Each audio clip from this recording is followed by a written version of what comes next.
अस्सलाम वालेकुम वरहमतुल्लाहि वबरकातुहू।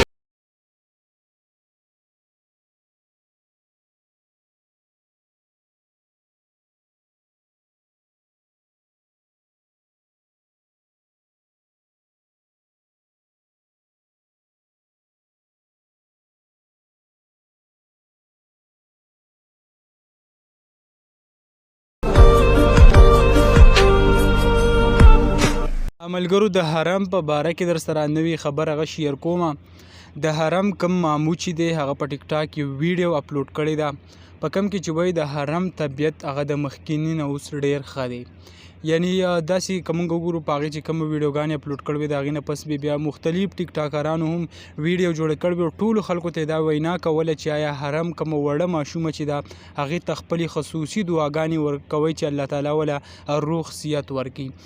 ضمیر خان ضمیر هم په هغه کسانو کې دی کوم چې د حرم دپاره ډېر زیات کوشش او ډېر زیات دعاګانې او ډېر زیات ویډیوګانې جوړې کړي.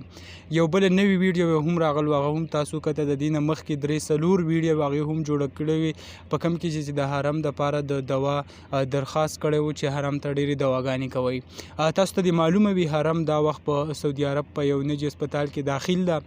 د کومې د ګردو مسله چې ده یعنې د ګردو د فیل کېدو خطره هغه ډېره زیاته سوه اوس چې کوم دی هغه د مخکیني حالت نه هغه ډېره زیاته ښه ده. په ټیک ټاک باندې مختلف قسمه ډېرې د خوشحالۍ ډېرې ښایسته ویډیو جوړوي تاسو ته به هغه هم معلومه وي. او د حرم کوم مامو چې دی د هغه دا پیغام دی هغه ټولو پښتنو ته ریکوست کوي چې حرم ته خصوصي خپلې دعاګانې کوئ. نو دغه ویډیو و دغه نوي معلوماتو د حرم باره کې راغلي وو هغه مو تاسو سره شریک کړه. امید لرم ویډیو به م خوښه شوي. که ویډیو م خوښه شوي ویډیو لایک کړئ او که زمونږ په چینل نوي یې چینل سبسکرایب کړئ د داسې نور ویډیوګانو دپاره. انشاءالله په بل ویډیو کې به ملاویږو. د نن دپاره دا کافي وه. د لوی الله په امان.